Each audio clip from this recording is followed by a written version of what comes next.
सहारनपुर थाना चिल्काना पुलिस ने चेकिंग के दौरान हुई मुठभेड़ एक गौकश अभियुक्त को जवाबी कार्यवाही गोली मारकर घायल अवस्था में गिरफ्तार, जिसकी पहचान मुस्तफा पुत्र यूसुफ ग्राम दुमझेड़ा कब्जे से एक तमंचा, 2 खोखा, 2 जिंदा कारतूस, 1 जिंदा गौवंश व गोकशी के उपकरण बरामद, जबकि एक अभियुक्त घने खेतों को फायदा उठाकर मौके से फरार हो गया।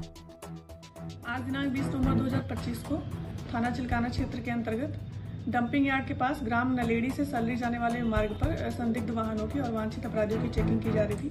इसी दौरान मुखबिर खास से सूचना मिलती है कि कुछ व्यक्ति डंपिंग यार्ड के पास गन्ने के खेत में करीब 600 मीटर अंदर गौकशी की घटना करने वाले हैं। इस सूचना पर पुलिस तत्काल मौके पर पहुंची। पुलिस पार्टी को अपनी तरफ आता देख गन्ने के खेत में अचानक फायरिंग शुरू हुई। पुलिस द्वारा भी आत्मरक्षा एवं जवाबी कार्रवाई में फायरिंग की गई, जिसमें एक व्यक्ति के दाहिने पैर में घुटने के नीचे गोली लग गई और एक व्यक्ति भाग निकला। घायल व्यक्ति को तुरंत अस्पताल में भर्ती कराया गया। जानकारी करने पर पता चला कि घायल व्यक्ति का नाम मुस्तफा पुत्र यूसुफ है, जो दुमझेड़ा का ही रहने वाला है, जिसकी उम्र करीब 42 वर्ष है, और उसका साथी जो भाग निकला उसका नाम मारूफ पुत्र जमील है। अभियुक्त के कब्जे से 315 बोर तमंचा, 1 खोखा कारतूस जो 2 जिंदा कारतूस, 1 जिंदा गवंशी पशु जो काले रंग का है, गौकशी के कुछ उपकरण जिसमें 500 और 1 केजी के बाट, कुछ पॉलीथीन और 1 कुल्हाड़ी, 2 छुरी बरामद किए गए हैं।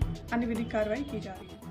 कश्यप समाज की सहारनपुर के सड़क दूधली में निजी भूमि पर बनाए गए तालाब पर भूमाफिया द्वारा किए जा रहे फर्जी तरीके से कब्जे के विरोध में सैकड़ों की संख्या में कश्यप समाज के लोग आज एसएसपी से मिले, जिसमें वरिष्ठ भाजपा नेता शुभम कश्यप ने एसएसपी को पूरे प्रकरण की जानकारी देते हुए जांच कराई जाने की मांग करी। साथ ही शुभम कश्यप ने बताया कि एसएचओ जनकपुरी द्वारा समाज के लोगों पर लगाए गए फर्जी मुकदमे खारिज किए जाए। मेरा नाम शुभम कश्यप।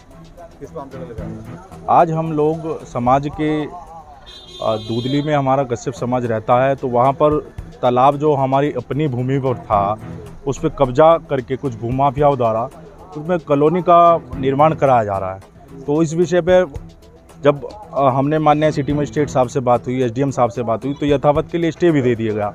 उसके बाद भी जो हमारे माननीय जनप्रतिनिधि हैं, हमारे जो साथ में जो लोग लगे, माननीय नवीन प्रजापति जी हैं, हमारे जयवीर राणा जी हैं और विनोद कश्यप जी हैं, तो इन लोगों पर जब इन्होंने अपनी ज़मीन को मुक्त कराने के लिए कि भाई हमारी ज़मीन पर कैसे आप हमारे तालाब पर, जो हमारा निजी ज़मीन में हमने तालाब बनाया हुआ था, हमारे पूर्वजों की है, इसका विरोध किया, तो उनके ऊपर फर्जी मुकदमे कर दिए गए। तो इस चीज़ के विरोध में माननीय कप्तान साहब से हम लोगों की बात हुई है। इस चीज़ की गहनता से जांच होनी चाहिए। उन्होंने आदेश किए कि एसपी साहब इसकी विवेचना करेंगे और फिलहाल जो है इस मामले को यहीं रोक दिया गया।